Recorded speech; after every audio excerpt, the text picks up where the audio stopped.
Hello, great. Hi. Oh, it's my voice. Oh, terrifying. Thank you all so much for coming. He's here, so that's good. That's, you know. We're going to have a chat tonight, and there's going to be pictures, and we're not going to be led by the pictures. We're going to ramble off in all directions, I'm sure. There are books, which is good as well. They're for sale at the end. If you want to get one and bring it up, he will sign it. I will. Yeah. Will you? Yeah, Sorry, I'm talking about you like you're dead. No, Sorry no. about that. He's got a pen. Yeah, and thank you all for coming. Yeah, thanks for coming, because if there'd be no one here, it'd be even worse. We'd still do it. But yeah. Well, in fact, we've already done it just before in the pub. But Yeah, it went really well. Yeah. So if it goes wrong, it's your fault, not ours. Can I begin by saying hi? Hi. That's normal. And start with the newest thing you've done, because the newest thing you once told me is the most interesting, best thing you've ever done, always, whatever it is. I think so. Yeah. Usually. Unless it's really bad.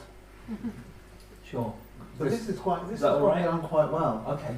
You know, this is the, if anyone doesn't know, two members of a band called Radiohead, who I have done quite a lot of work with over the years, have met another guy called Tom as well, and they're called The Smile, and this record just came out the other, I don't know, because I've kind of been doing artwork for quite a long time, so I knew about it for a long time, but it came out probably a month ago, or I think digitally. a couple of weeks ago. Okay. You're still waiting for the vinyl. I think that's in a No, I've got one. All right, yeah, but I know. As will become clear several times, you're quite exceptional in sort of like, Yeah. you know. Well, yeah. So this was a bit of a surprise, really, because of the pandemic and everything being all a bit unusual, and timings and all that sort of thing. I knew that they had been working on this record before the pandemic, and I think I just sort of hung around in the studio, not doing anything at all.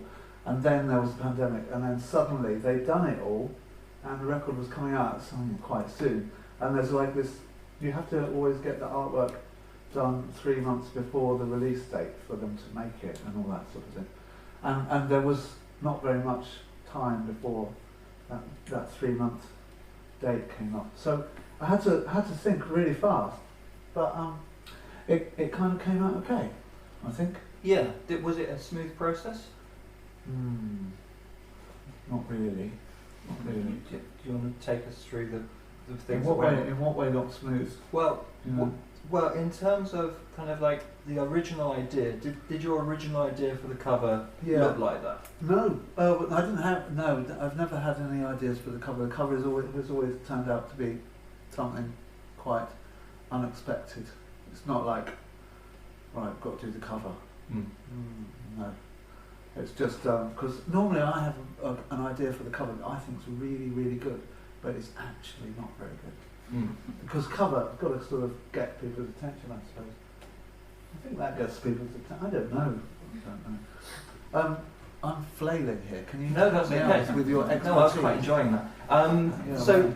you were saying earlier that sort of one of the things that happened was the idea of maps and the Yeah. idea of a key for a map. Oh And that yes, was the first that's thing. right.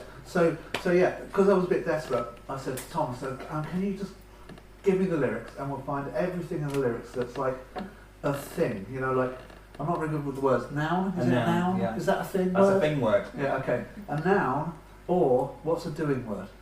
A verb. A verb. A noun or a verb. So anything like that, or anything like a few words that are like a phrase that meant something, then we would draw a little, like a diagram. So if you were trying to explain something to someone, so there was something like, under the surface was one of them. It's a lyric. And so under the surface, it had the idea that there's this surface, and then you have like two arrows pointing up underneath it, and that became the sign for under the surface. And we did that with all of the different things. There was kind of about 30 of them, something like that. And we drew them quite badly, and then I drew them kind of in a neat, slightly neurotic Virgo way, which is unfortunately my default position.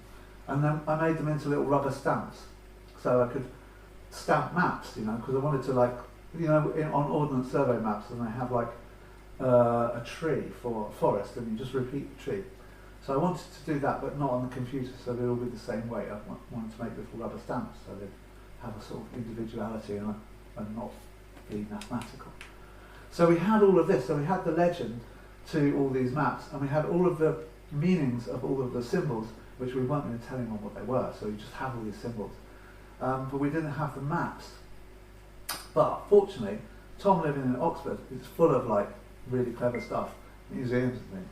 So in the Bodleian Library, they had all these medieval Arabic maps that were, I think, drawn and designed by a medieval Arabic pirate whose name escapes me. But they're very exciting. They're all done on vellum. So, and they used a lot of these sort of ideas, like like those coloured rainbow hills at the top, and the way of doing waves and ripples and water, like that, and lots of compasses with gold leaf and things. So I just kind of ripped off the medieval pirate, really, but it's and that's how we made it. Yeah, that's good. It reminds me of it's quite Moominish. It's quite Tove Jansson. Yeah, I suppose so. I really liked all of the. When I was a kid, all the books that had maps and things that enabled you to sort of anchor yourself in whatever fictional world it was, like Moomin maps. And, did Tolkien nice maps? Yeah. There's an amazing version of Lord of the Rings that Tove Jansson illustrated, which is this amazing kind of hybrid thing where she did the maps. Oh, which cool. is super cool. Yeah. Could we have the next slide? Because I think there's some more from this kind of series. Yeah, I did have some others that no one's seen, but they for some reason on the PowerPoint thing they came out really bad. So this is the back cover of the record, and I think on the record we managed to get away with not putting any words or anything like that on it. Maybe a little barcode somewhere, but so that's the back cover, which is they're both quite similar. So they were kind of like, which one should we use for cover? Don't know, one for the front, one for the back. But yes, so this is they're both loosely based on the Mediterranean, which was the world for Arabic medieval pirates. Can we have the next one? Hello. Hello. Oh, it's a bit different. Yeah. So, what do you want to know about that? I don't know. You've done it. Okay. This is really professional, isn't it? Oh, it could be so much worse. I'd just like to reassure people now. Time. How long have you been doing the artwork for Glastonbury? A long time. Okay, that's but in different ways. I would. It started off just doing one of the T-shirts, and it's sort of, what is the mission creep? Mission creep. Yeah. Yeah. So it's kind of got a bit more. Yeah. And also it used to be really fun because I could just do the back of the T-shirt and make up bands and put them in it. But now it's got a little bit more... slightly more professional. More professional because there were managers of the band saying, I want man. But what we've done this year is a band list, a huge poster with all of the, dozens of bands on, and they're all made up. Great. That's going to be so One wonderful. of my favourites is Misery Bacon. But they're going to do it as a poster at the Free Press, which is another thing I was involved in a few years ago, setting up this printing press, like a really massive, stupidly big Heidelberg press, the sort of thing I used to have in newspaper offices, and now is on a specially installed concrete plinth in the middle of a farm, and they put a tent around it, and it prints, I don't know how many newspapers every day, but a lot. The Glastonbury Free Press, and also posters of lies about who's playing. Good. So your legacy at Glastonbury is concreting over some of the green yes. pleasant. That's good. That's lovely. Yeah. And lies. And lies. Yeah. Super. Well, in the current climate, you're not one of the worst people in the world. In terms of kind of like when you were asked to do more Glastonbury stuff, was that kind of similar to when you began doing album covers for the band? In terms of you're asked to do this thing, and you think, yeah, I'll have a go. Is that kind of how it started? And you kind of thought, well, I'll have a go and see how it turns out? Well, I've always been going to festivals for a long time, so it was like a, and I worked at festivals a lot, so this was kind of great in a way because I could do the work and then go like as a punter. Really, I don't have to work at the festival. So for Glastonbury, it was great because I was still doing like newspapers and things at other festivals. The Mendip Munter, if anyone remembers that. Yeah. Scurrilous red top. Could we have the next one? Oh, there, yeah, and there's the programme cover. Yeah, I did this little PowerPoint thing in a bit of a hurry, so it doesn't really make any sense. That's just basically what you saw before with the background picture. And the background picture, so sorry, bring back the pandemic again. It's a big painting, like 1.5 meters square, and it was going to be the artwork for the 50th anniversary of Glastonbury, which was 2020, but then circumstances intervened. So it's been hanging around, that painting, for 2 years. Yeah, it's finally going to have its time in the sun. And is this going to be the cover of the sort of programming thing this year? Yeah. Oh, that's lovely. Yeah. So exclusive. So as you can see, this is the Glastonbury tour in the background there, that yellow lump, and then in front of it are some trees, which is the glade, and in front of that sort of valley is all of the fields at the festival. So it's from a mixture of Ordnance Survey maps and old where things are at the festival maps in old programmes. So you can actually, that black line that sort of wiggles up, that's the brook that runs through it. And as you can see the railway line, it's kind of the usual neurotic attention to detail that no one will notice. I do a lot of. But you did a series of these kind of sort of sacred landscapes? Sacred landscapes, I call them. Yeah. I did, and if we could go to the next slide. See, it's getting far more professional when you're picking up speed.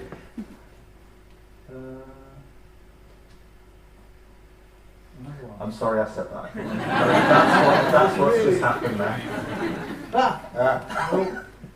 Right, okay. Yeah, so here, Silbury Hill at the top, Avebury, that white circle. Again, all field patterns, and this idea, this was sort of like slowly emerged from some artwork I did years ago, and it's sort of using acrylic paint, like pop art style Liquitex, and then painting these sort of ancient landscape features, some field patterns. Some of them are some of the oldest things that we have in the landscapes, old tracks, and so on, and these sort of chalk carvings or stone circles or whatever.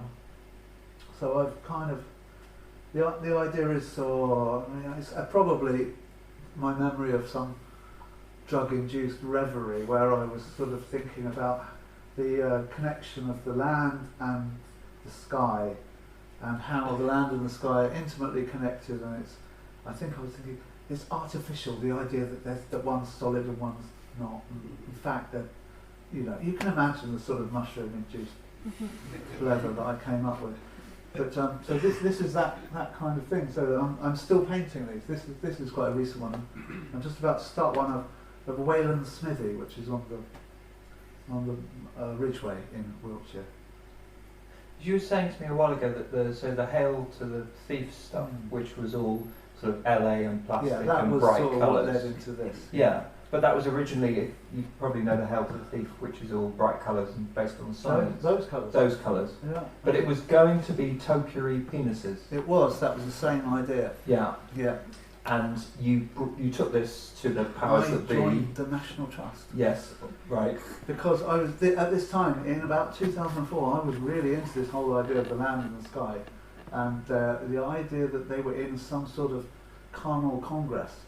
And I was spending a lot of time on the train looking out the window, and there was rain and trees, and I'd also figured out that you can make quite interesting pictures if you took a sky and rotated it by 90 degrees. So the clouds are kind of pointing up and down like that. And it doesn't take a lot to kind of Photoshop clouds into kind of like a vulva. And then I had this idea that then if I made cocks out of astroturf, like chicken wire, and then covered them with astroturf, and then kind of somehow placed these astroturf creations into normal topiary landscapes. So I joined the National Trust so I could check out the best topiary. And I was quite excited about this, and I went to the city of Los Angeles, where the band were going to record this new record, which became Hail to the Sea. And I've got this really strong memory of sitting on this balcony with a view of LA. We're at the Chateau Marmont. It doesn't get more fancy than this. We're on a big balcony, and I'm there with Tom. We're looking at the red lights going that way and the white lights coming this way on the Sunset Strip. Yeah. And I kind of, explained my idea, and there was just this kind of silence. I don't think that's what The direction Yeah. that we were. Yeah. Which, thinking about it now, it was absolutely right. It was a terrible idea. Retrospect. So that's the first idea I'm sharing for the Bristol Festival of Ideas. I've got more that are as bad as that. Yeah, we were discussing this in the pub, the Bristol Festival of Ideas. Which I didn't know it was until it's kind of Waterstones Festival of Ideas. They'd want ideas. Waterstones. We are in Waterstones. Oh, and Bristol. And Bristol, yeah.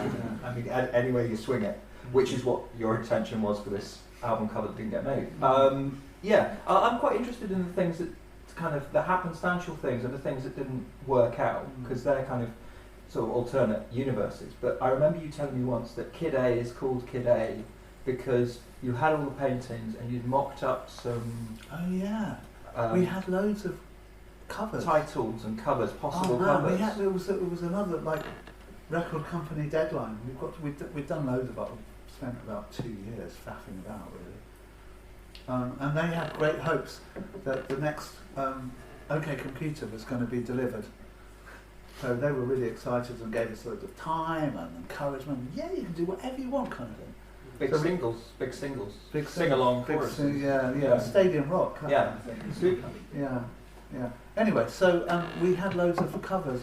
We were we had to come up with a cover, and so we had loads of different images, and loads of different titles and loads of different typefaces, and it got really, really late, and we were just so we just sellotaped them all to all of the kitchen downstairs in the studio, and waited for the morning when we had a little bit of sleep, so everyone to come in and have an opinion. Yeah.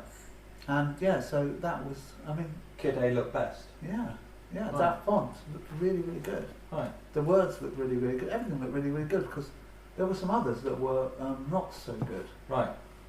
Yeah, I've still got them somewhere. Okay. Yeah. But a mock is called a mock because you said a mock looks good. It's a good word.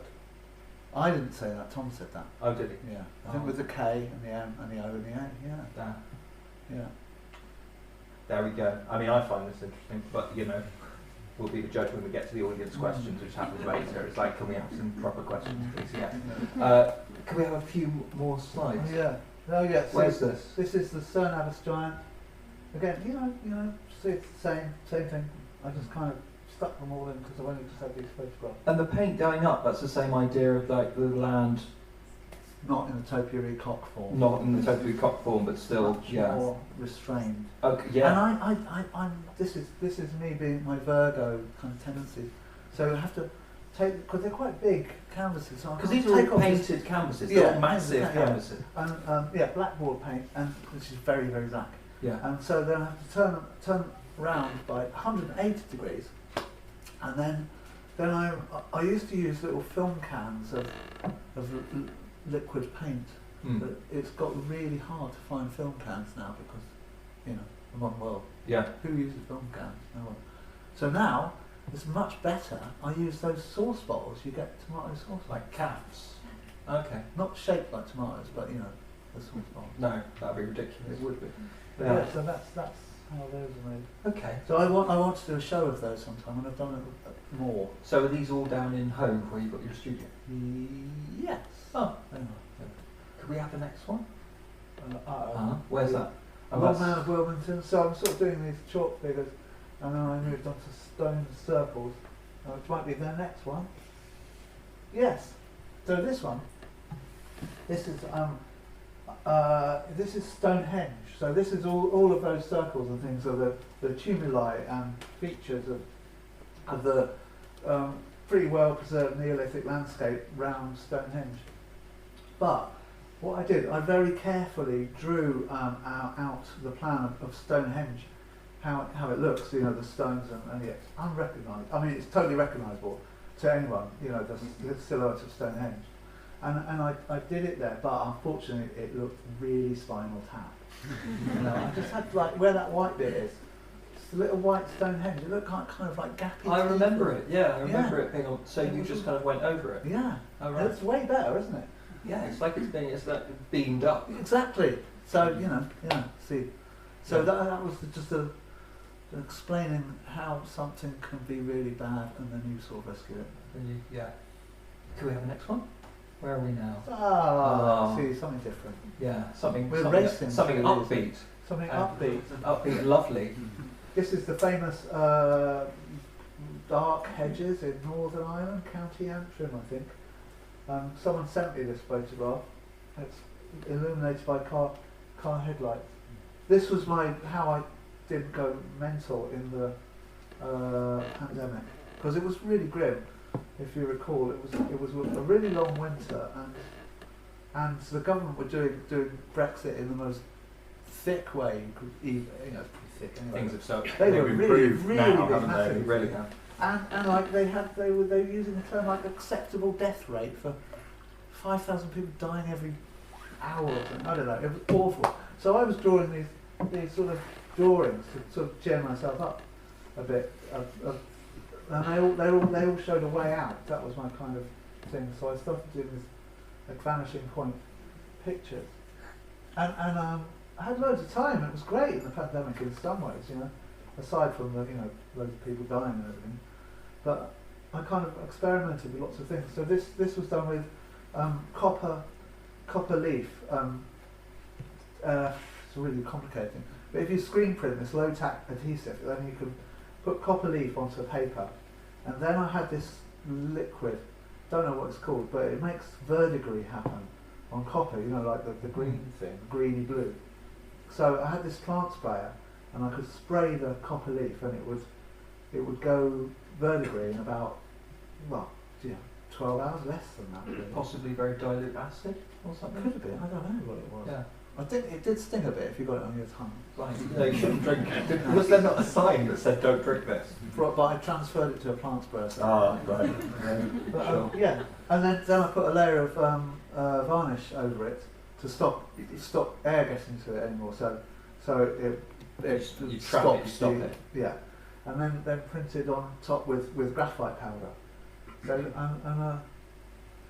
did about I don't know. I did 4 prints like that, I think, but they were all different. So it wasn't really an edition. It was almost like I did 40 of each. I can't remember.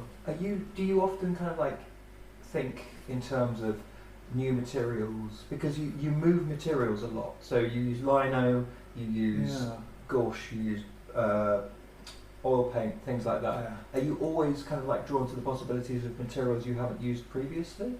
Or do you kind of, is it horses for courses? You'll look at that and you'll think, oh, I'd like some copper. I think it's more horses for courses. Is that just making stuff up? Yeah. Yeah, it's more that. Yeah. The first time we ever met, I talked about modus operandi, and you went, that's things that I've done which I'm now going to make up a story about to make it seem like I had a plan. Yeah. That's it. Can we have the next one? See, and that's the sort of thing it comes from. This is a more recent thing. I'm kind of, this is like a guilty pleasure doing these. It's a little doodle. These are about this big kind of thing, square. No, about that, I think. But they're kind of, I can put on a radio or audio books and stuff and just do these without thinking about it too much. And again, I think this series, I wanted to call it Vanishing Point, because Way Out was the last one. So these are all, I think I'm using just all photos that I've taken this time, because with the last ones I kind of asked people on Twitter and Instagram if they had any good photos, because it was quite difficult to get out and about back then. But now I can go out on my bike. So this is somewhere halfway between Guildford and Brighton when I cycled on an old railway track. Yeah, and there's probably another one. Once we get through these, see, yeah, that's Guildford. It's changed, hasn't it? Yeah. Oh, well, it hasn't. Since they actually. knocked it down. Yeah. No, it's not. It's outside Guildford. Oh, it was the same trip. I see. Yeah. Well, you were doing a lot with the kind of like the chalk line, the chalk path. I like doing these sort of like all the ploughed lines and stuff because I want to nick Eric Ruvilius's gig of being the most known artist of the South Downs and all the curves. Okay. So Well, he's I'm not done learning. much recently. He's not done a lot, no, but No. he's kind of everywhere. Yeah. So you're striving for popularity, is what you just want to be a people pleaser? I do. Right, okay. Let's have an next one and see how that's going. Yeah. See? That's lovely. Yeah. See. So where's you that? said lovely. I did say lovely, but I'm doing that to hurt you to some degree. Where's that? That's on the South Downs Way. That's somewhere, north of Worthing. Okay. And there's more where that came from. I Oh. can't help myself, honestly. I really should be doing something else when I'm doing these. Can we have the next one? There you are. I think that's the last one of this lot. That's Chanctonbury Ring, which is on the scarp of the South Downs. It's a Iron Age hill fort that in the 18th century or 17th possibly, the wealthy son of the family who lived in a big house down the bottom of this hill took little saplings of beech trees and planted them around this hill fort embankment, and he used to carry water up apparently to water them each day. He probably got servants to do it in reality. He is doing a lot of heavy lifting there, isn't it? It's like, Christopher Wren building St Paul's. St Paul's He by actually himself. do it by No. himself. No. So anyway, but it's a very magical place. Yeah. A lot of these places are. Although I'm being kind of flippant, I do have a very spiritual side No. when it comes to the old landscape and that. Well, I remember So- you saying about walking barefoot. Well, your partner walks barefoot Yes. to kind of like connect with Yeah, she's what's going on. She's more tough than me. I'm like this all the time. Put your Crocs back on and get on with it. Yeah. Yeah. I wear Crocs. Excellent. So yeah, Chanctonbury Ring. It's supposed to be very, very haunted. There's been lots of Sabbats there? Salmon. Sabbath. Yeah. So it's just a beautiful place, and I went the first time I went there. It was kind of early summer, and on that ridge to the right there was some teenage boys doing like a keepy-uppy with the football, and there's nothing there because of the shape of the land. It looked like they were on the edge of the world, and this ball, and it's such a big place, and it was just silent. You couldn't hear anyone because there's so much space, and it was like walking into a painting. It was amazing. So in a lot of ways, this is a study for a painting I will one day do, a big proper landscape painting, because that's what I'm going to end up. I'm going to end up like that guy from the Fast Show going back, because even though I kind of tried to fight it, I am going to end up painting nice landscape. I'll probably wear a beret and a smock. You've got. Do you own a beret? No, No. not yet. That's the. Yeah. Not yet. No. Because that reminds me slightly of Pillsden Pen, where we started the Holloway. Yeah, it's You've exactly got the this- same sort of deal. Yeah. Yeah. And those kind of, because the Holloway drawings that you did were very kind of doomy, but at the same time a way out, beautiful, Yeah. kind of in their way, Yeah. sort of vortex quality. Because there's a lot of horror out there in the countryside as well.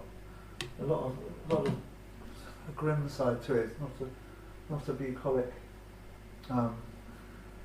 Batsford, Enid Blyton style. All the you dead know. moles on the fences and things like Yeah, that. there's a lot of badness as well. One of the things we might see later on. Let's go to the next one. Something a bit more.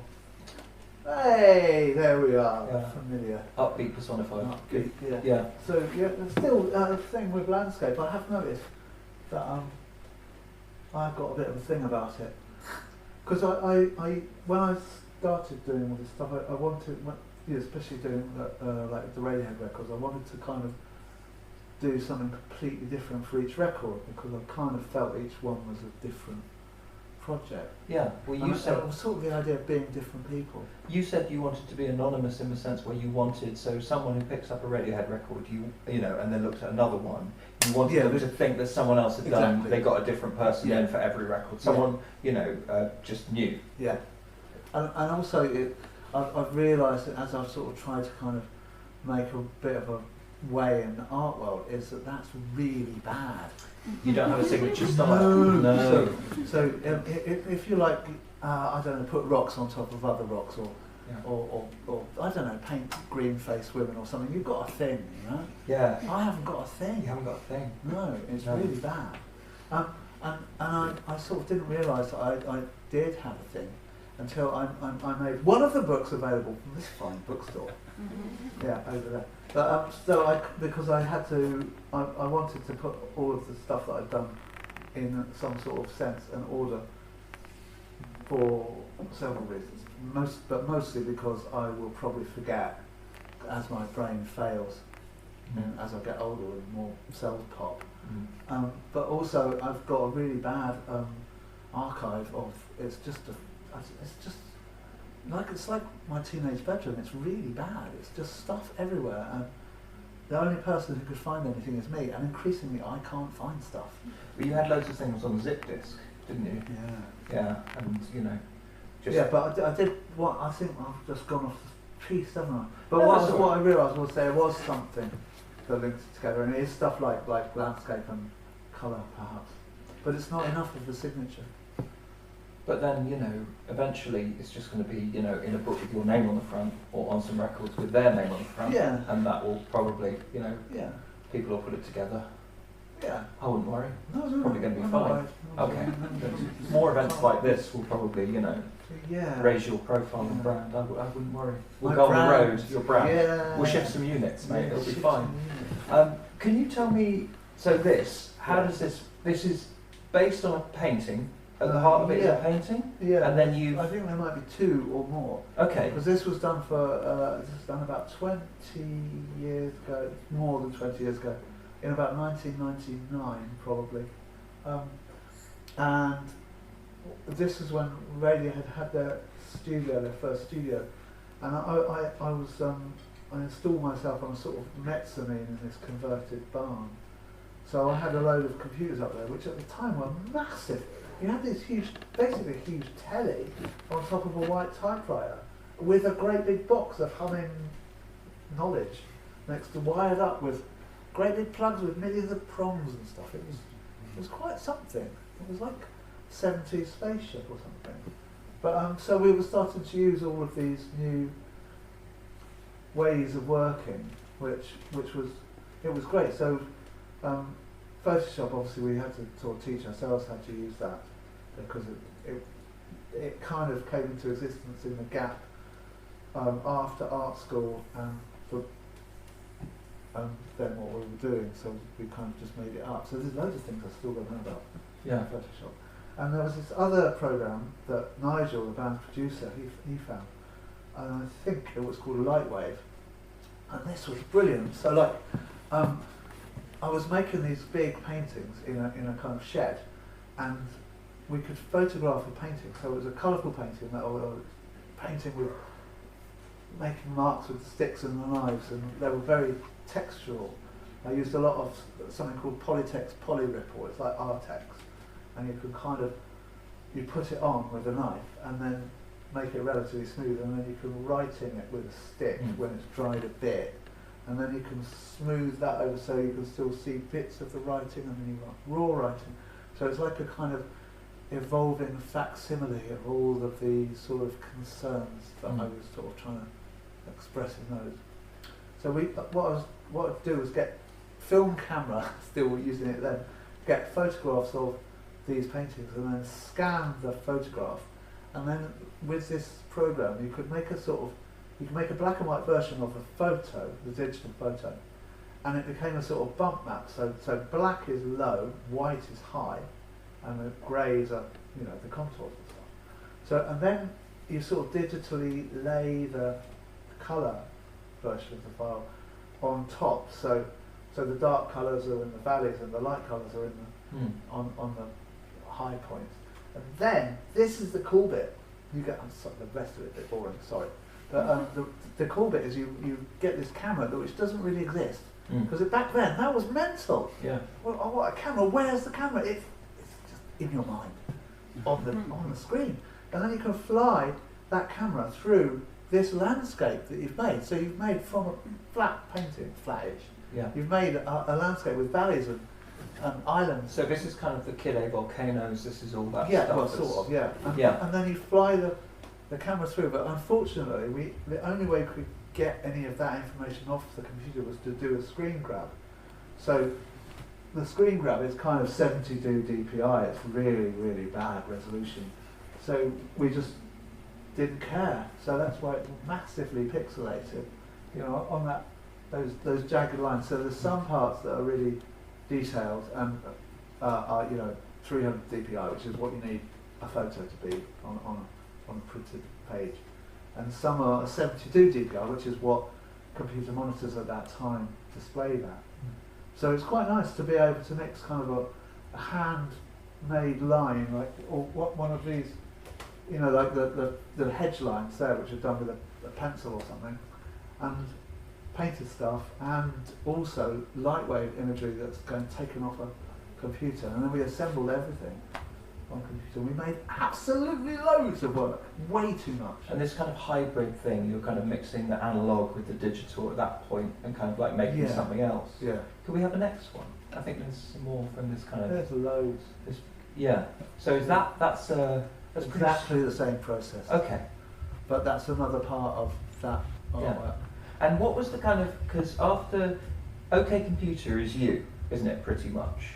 Like the artwork for that, or is there a bit of collaboration with Tom? Yeah. But then this is far more collaboration, sort of like you're both working on large paintings. Yeah. Can you tell us a bit about like that kind of era? So there was, the band had a bad experience with OK Computer. I wouldn't say bad, like international adulation and success. Yeah, I know, but they weren't really after that necessarily in terms of what happened next. I think they were. Oh, okay. Would you like international adulation and success, or carry on driving around in the back of a transit van? Yeah. I think we need the fancy hotel. But no, it was a bit much. Yeah. I think that's the line. I should have said it was a bit much. It just sort of went. It happened very quickly. They when it's ironic that they've started up next door now. They should come in and talk to us. What are they doing? I don't know. Someone's doing an EDM dance party down the way. Well, so when the OK Computer was launched, they launched it by going to Barcelona. We went to Barcelona. It was very exciting. So I got to go in a hotel and go on the Eurostar for the first time. It was great. And one of the hotels had a swimming pool on the roof. Can you imagine? Don't get that in Essex. No, you don't. Anyway, so we're in Barcelona, and they're playing, like, they're launching this record, and they're playing in a nightclub. I can't remember what it's called, but it was like 200 people or something. It was titchy. And then they got all these reviews came when the record had actually gone out, and it was like, whoa. It was really quite exciting. And then the tour that they had planned got massively expanded, and they ended up doing loads more dates and loads bigger venues, and it was, you know, it worked very well, but I think it was a total headfuck to go from, you know, a modicum of success that they had to this, which was just ridiculous. And then you know, all of the expectations of what you're going to do next are kind of wedged around the assumptions that you know, the record company presumably More and bigger stadiums, you know. Yeah. But fortunately, Coldplay came along. Yeah. They just took the weight off. Amused and people like that. Yeah. And so you kind of, you and Tom are sort of like starting to make art sort of together. Yeah. Big art at that time. Yeah. Yes, doing painting, big painting, they're even bigger than a metre and a half, I think. A lot of these for how they started, and then kind of working on the computer and doing lots of drawings, lots of sketchbook stuff, and scanning that, and it was kind of, in a way, I guess we were just throwing loads of stuff at the wall and seeing what's stuck. And was that to kind of like a way into the music? or was it kind of like working alongside the music? How did it? We just had the music on all the time. It was like that because they were like recording, rehearsing, producing. That is a bit of a mystery to me, the whole producing, because it sounds like they're just playing the same thing for about 3 days, exactly the same little bit, like 3 notes. It kind of, I think I might have got a bit like mental from it. It was a bit like, because I can't tell the difference. I'm not a musician. No. So there's Nigel going, can you just, and his line was just one more time. It was never just one more time. Yeah. It was another 20 times at least. Yeah. Into the early hours. Because I don't think anyone had, no kids at that time apart from mine. Okay. Do we have the next one? Very similar. See, same ingredients. I'm certainly not worried about rinsing something. So it's, so this is the paintings and things that have happened accidentally on the computer, drawing and just slices. It's astonishing to me how crude a lot of it is. But that is Mr. York. He is really, really messy. Because as I've said, my problem is that I tend to be a little bit neurotic, a little bit Virgo, a little bit tending towards detail and making things really nice and finished. And then this whirlwind of destruction comes in and just fucks everything up. And then I have to try and rescue it. Yeah. And then he does it again. Well, there's a line, the Thames and Hudson, the big book, which has the polar bear on the front, there's a line in his intro where he says, you know, you work on something for 6 months. He'd come in and destroy 6 months of work. You will stand silently in the corner of the room and roll yourself a cigarette and say nothing. He will leave, then you will fix it. Yeah. That's your kind of... That's kind of it. Yeah. But now with the smart stuff, we're older and calmer, and we're both like painting at the same time, like the same picture. While listening to Ravel. I don't know what we're listening to. His weird stuff that he finds. He's got doing this thing for Sonos, like a pod. Oh, the playlist. So, yeah. So that. Okay. That. Yeah. Before we're going to have audience questions in a sec. You mentioned your kids, and I want to ask you about Scary Bears. Because one of the first time I met you, you told me the story about where the Scary Bears came from. And you had kids and they would wake you up early in the morning. They'd wake up at an infernal time. Yeah. It's ridiculous. And you would draw pictures for them. Cheery pictures. Yeah. Well, it was like telling them, I used to tell them stories, and the way that Radiohead Bear thing came about was like, that was the story about how when children are young, they love their toys and they treat their toys. Their toys are real, you know. You talk to your toys. You have friends. They're your friends, and you care about them. And you don't really part from them. All that. It's like a kind of love that you have. But then I said, then people get older, and they start just leaving the toys there, and the toys end up like just left on the floor, and then they get put in a box, and then the box gets closed. And then the box goes up in the attic, and downstairs, the grown-ups, they're just talking about mortgages and double glazing and house prices and stuff like that. And upstairs, the toys were getting really, really restive.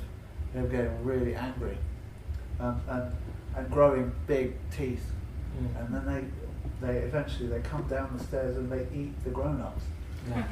That was the story. So I was drawing them a lot. Yeah, and I remember that. I said, how old were your kids at this point? And you said? About, I don't know, 3 and 1, I think. Yeah. And then there was a pause and you went, it's a bit dark, isn't it? Yeah, well, yeah, I suppose. But, they turned out fine. Yeah. And then it kind of got, your stuff is the bad stuff, and so it all got folded in. Yeah. Yes, I think so. What's that mean? Folded in? Folded in. It's all Isn't that a cooking term? It is, yeah. There's been a lot of bake-off. Okay. We've had to entertain ourselves in the last couple of years. Shall we have some audience questions? You've probably got some. There's a roving mic, which this lady has over here. If you want to put your hand up, you can ask a question. If you don't put your hands up, we're going to carry on. I know it sounds like a threat. It is a threat. This judgment here. I found your it changes the whole dynamic. Makes it far more sinister. Yeah. I quite like that. I found your print whole midway through the lockdown, and I thought it was a very, very good visual representation of where my head was at in the middle of that lockdown, which was which was really dark, It went on and on. weird sort of place. Yeah. And so I got that print at home. I just wondered if you tell me the story about Whole, because it's quite a weird. This is the black and white one, right? Yeah. Yeah, that was a whole. I was going to do something called Modern Land, and it was one of those things that I started and I didn't really finish it. I was going to do this big installation in a museum, and it was part of that. It was because I'd been drawing trees and stuff from the Holloway and stuff and King of Blues for so long. And my daughter said, "You've been drawing trees for so long." And I went, "Not really. How long?" And I went, I kind of thought, I said, "Just 5 years." She went, "Yeah, exactly. The whole time I was at secondary school." And I was like, "Oh, okay." So I was thinking, how can I do something that doesn't involve trees? So I'd kind of been thinking about this idea of a world where everything had been harvested. So all of the forests had been harvested, all of the crops had been harvested, everything was just left. So I started doing these big, quite big drawings with graphite powder and charcoal and stuff. And they were all really simple. They all had like lots of holes. There's one with loads of holes, with kind of craters. One with a great big round chasm. Others with just poles, and another one with obelisks.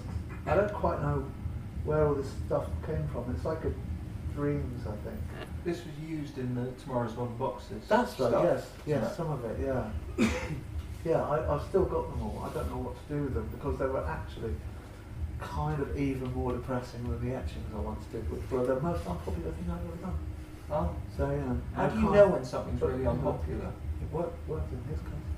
How do I don't know, because the thing with the etchings I did, this was ages ago.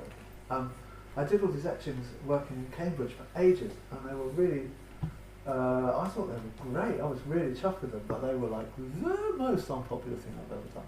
Was this until the next? Was this suburbia, like before the? Yeah. Because you were saying that. Yeah, I did it at the same time as we were doing in Rainbows. In Rainbows. Which turned out all colour, because I was going to do, when they were starting to do what became In Rainbows, when I say they, I mean the band of Radiohead. Yeah. So I was going to do all this stuff about suburbia and modernity and urban sprawl. I even thought about buying this program that enables you to figure out the most number of car parking spaces you could get on a particular bit of land. So it was going to be very detailed. But the music was totally not like that. It's quite sexy, that album. It's quite sexy, yeah, I know. Yeah. It's not about car parks. It's not really about no. Not so again, but this time, luckily, I did have a plan B. It wasn't like the Tokyo Cox all over again. It was like, okay, well, I'll do all this lovely, colourful wax stuff and with the syringes and everything. But at the same time, I'm going to keep nipping over to Cambridge and doing my dark etchings, which it turned out nobody liked anyway. But didn't they end up on tour T-shirts? Oh yeah, I think I kind of made something out of them in the end. Yeah, it was fine. Yeah. Does anyone else have a question? Someone over there. Could we see what the next picture is? Just because we've got. Oh. Yeah. Here's another bit of Pyrenees in there. Lovely. So the person's gone. Oh, there. I wanted to ask, did you have any involvement in the Kid A Museum, like digital exhibition thing? Yeah. What was that like? Sorry. Sorry, it involved like these 6-hour-long Zoom meetings because it was all in the pandemic, so we were working on that because it was originally going to be a real exhibition. It was going to be a sort of installation.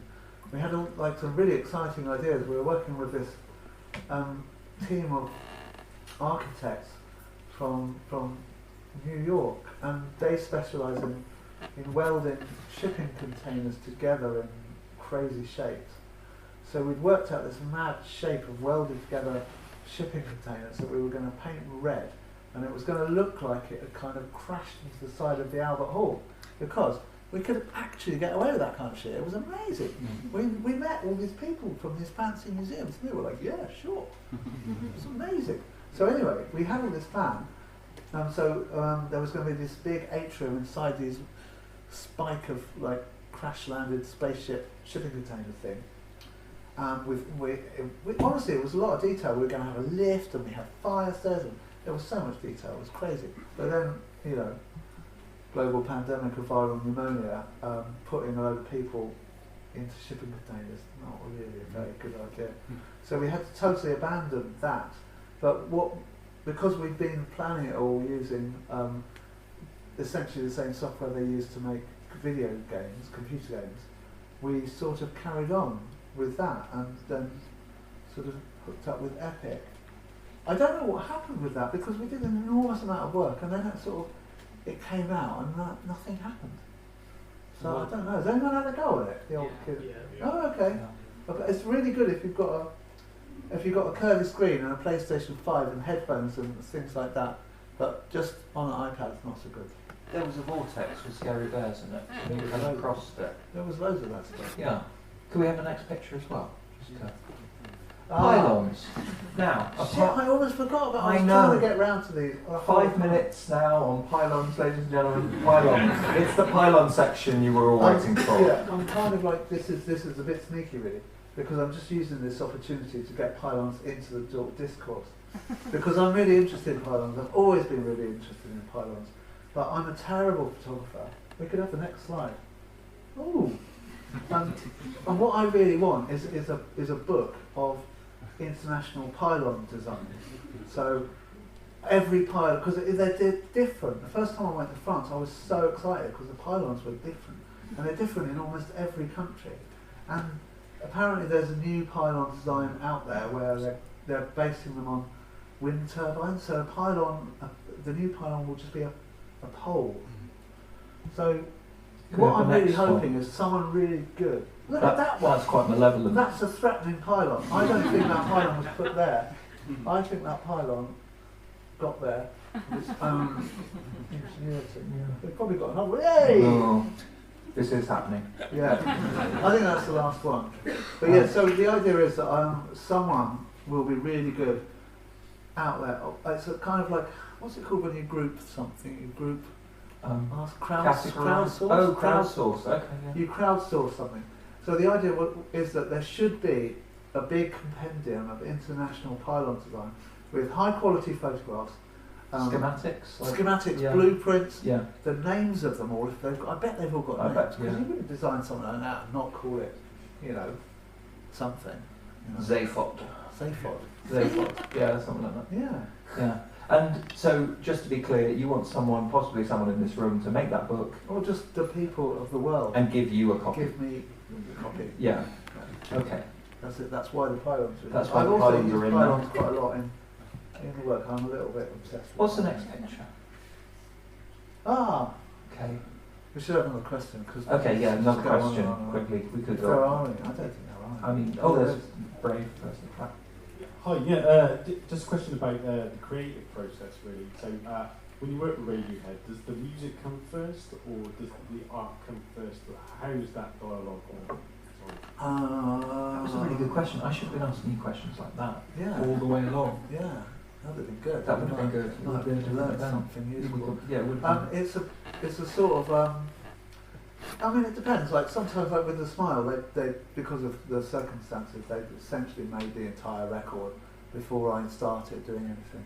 But historically, what I've done is started working on the artwork as the record is being made. So my sort of like hope is that somehow, by kind of immersing myself in the music, that will affect what I do and what sort of pictures that I make. So, like, for instance, with their record, The King of Limbs, I started doing. I had the crazy idea that I could paint like Gerhard Richter, which I can't, and also that I could paint with oil paints, which I can't. So I basically made this big mess in the studio. It looked like sort of dirty protest, really. It was horrible. I was once, and then I went over, because I was working in this shed opposite where the studio was, so I went over to the studio, and I was listening to the music properly. It got to a point where it was like, it was getting good, and so, and we were in this old barn, and I could see all of the beams and the structure of this barn, and because it was such a big old barn, they were huge, these beams, and I suddenly started thinking about how much time had passed since that oak was planted as an acorn, fell as an acorn, and how many trees it takes to build, you know, a timber framed house. And it's something like, you need a small copse or a small woodland to build This one is the building. Roger Deacon stuff with Walnut Yeah, Tree he said Farm, that, isn't it? yeah. He catalogues, you know. Yeah. So and then I basically kind of ran back across the rainy yard and realised that what I had to do with my dirty protest was get some nice bright paint and paint trees over it, and then spray the first layer with car auto paint, and then paint another layer so it looked like misty woods, and I could fill these misty woods with these strange characters that were all suggested by the music. So it was that. It's kind of like that sort of thing that happens. And we've got another picture here. Is this new stuff as That's well? really old. That's like, well, newish. It's like an old etching. This is one of the disastrous etchings. This one's called Salaryman, or the etching was. But I've just put a load of colour, which I believe I made in Lightwave a long time ago. To that, this was, yeah, I like, because people like colour. I Yeah. found, Well, okay. but not always. Have we got any other questions? Lady here. Just at the front.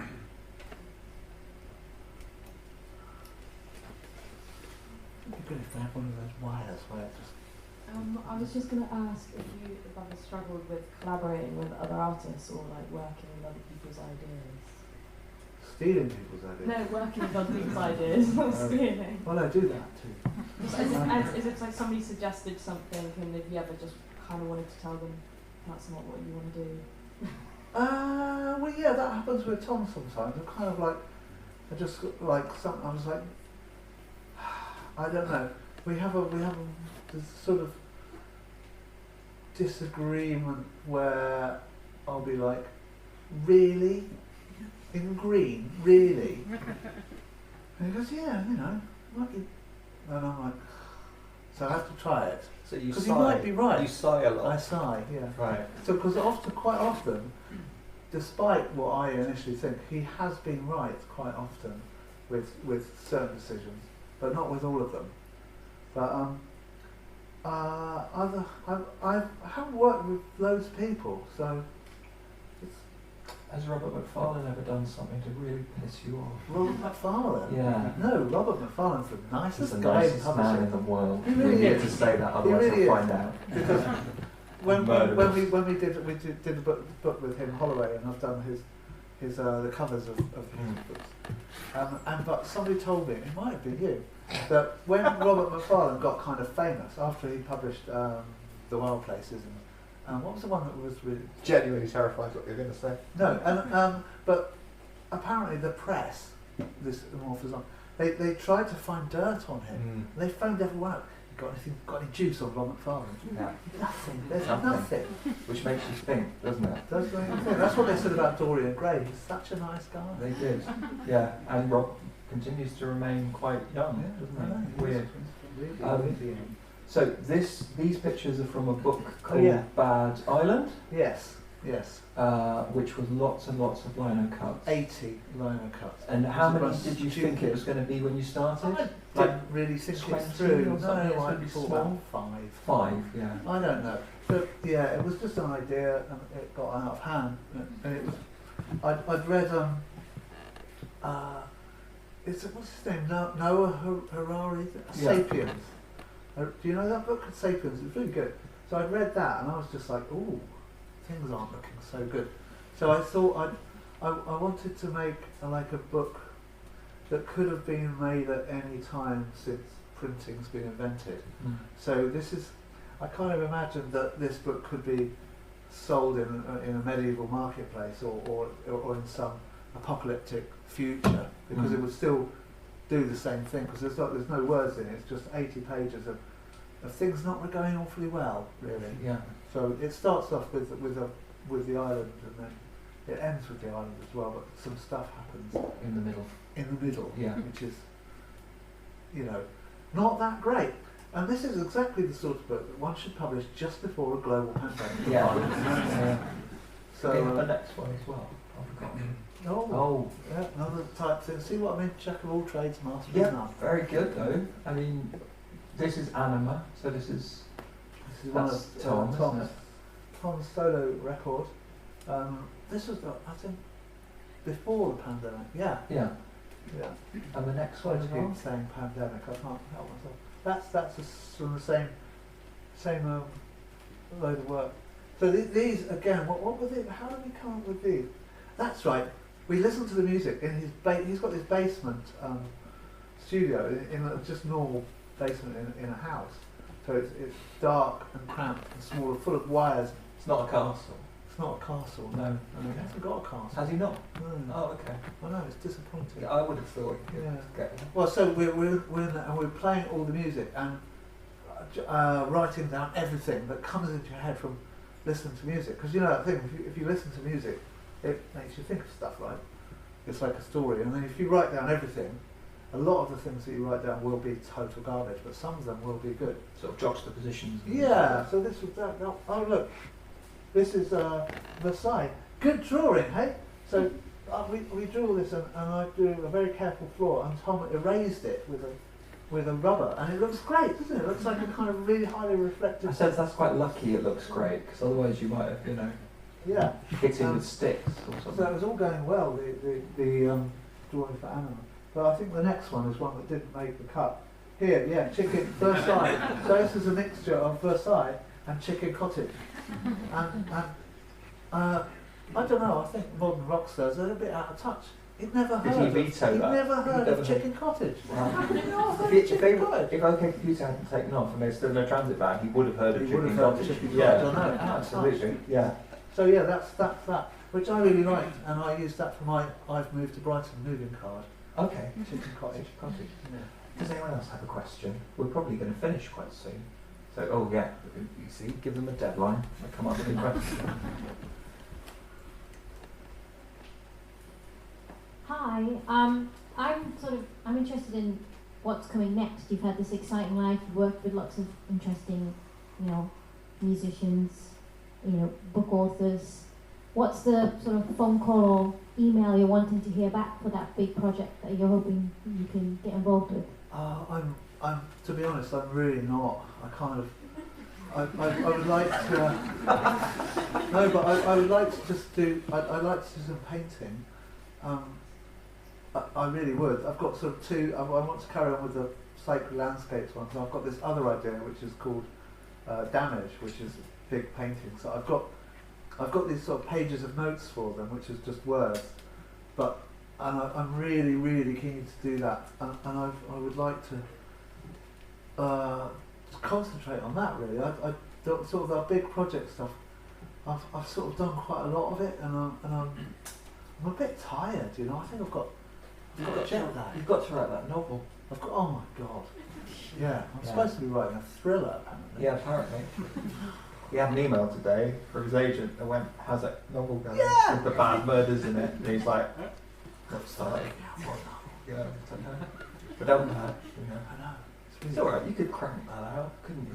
You could just, that's 6 months. You could, Yeah. George Simonal could do them in 2 weeks. I'm Yeah. sure, Yeah, well, another book that I might think might be available from this fine bookstore, Catacombs of Terror, was written in 1 month. There you are. It's really bad. When I wrote Catacombs of Terror, which is it's published by a Bristol publisher. Bristol publisher who's here. He's Can here he raise somewhere. his hand? The Bristol publisher. There he is. He's over there. So this was written in a month, sort of basically for a joke. And at the time, I thought this is just a joke. The real novels that I will write will be in the future. But it turns out I'm now 53. This is the only novel.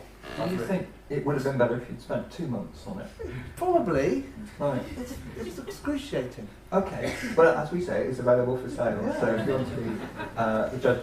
Last question.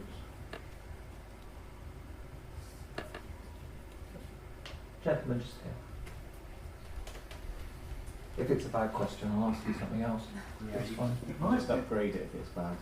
I was just staying in Dorset recently, near Lyme Regis, and reading Road Mail, and looked for the Holloway that I thought maybe Robert McFarlane and you had visited. Him. And Dan? Okay. It's So fine. no. Only my name's on the front, it's fine then. I mean, it's the third name. It's in a smaller font. It's fine. I'm glad this happened. Yeah. but when I said that, I was going to put it in a faded ink. Yeah, I know. It's sort of like, the kind of like disappears over time.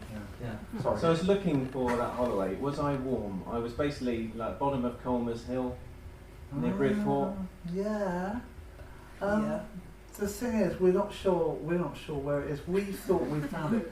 We eventually, it was kind of like Keystone Copse or something. There's the three of us cycling around the Dorset countryside. Mm. And it's quite hilly around there. My bike broke. Your bike broke. Yeah. We went to the pub, which was an error. The pub was run by somebody who had a Confederate flag and a Humvee. And this is near Bridport.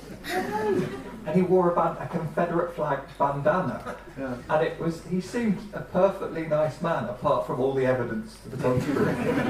But so Rob had been there before with Roger Deakin, who had been in turn given the sort of coordinates of the Holloway.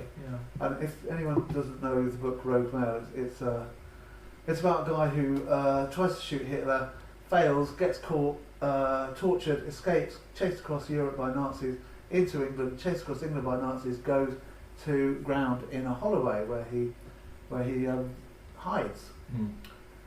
That was quick, impressive. That was really good. That was good. I like that. Yeah. So anyway, Rob and Roger had been there, and I'd read about this account in his book The Wild Places, and I love Holloways. I always used to go. My uncle was a gardener in Surrey when I was a kid, and we used to go out down the chalk Holloways in Surrey. It was really beautiful and kind of magical and mystical, mysterious. So I really wanted to go there, and we went there. We didn't go there with the idea of writing a book. We just went there. But I think we found the wrong Holloway. Well, it's very near. There's a place called Hell Lane, and Hell Lane is very much the Holloway, and it's about as deep as this It's road. amazing. And it's amazing. And you've done some other I did some drawings of drawings Hell of Lane. that, yeah. And then from Hell Lane it kind of like goes up and round, and we went in the up and round bit, but Yeah. Rob has since been back and said he thinks, because the book is really, really specific about sandstone and about certain hedges and certain things, because Geoffrey Household was of that place and kind of put it all in the book. So there's a kind of key to it in the book if you go looking for it, and Rob's been back and thinks he's found it but hasn't told us where it is. No. Yeah. Oh, I'm sorry this came out like this. He's such a nice guy. But I mean, he has secrets, doesn't he? We always knew. I was warm anyway. Yeah, was warm, I we think. were warm. Yeah, Yeah, if I you- think we were warm, but not warm enough. If you go up from Chiddock, never pronounce it Chidiock when you're down there, because people laugh at you, as I discovered in the pub. You go up, there's a chapel. It's got an E in it though. Yeah, I know, it's not my fault. The people of Bedminster laugh at you. It's probably pronounced Bemster. It is. Is it? Oh, very well. What the Bemster? Thank you, everyone.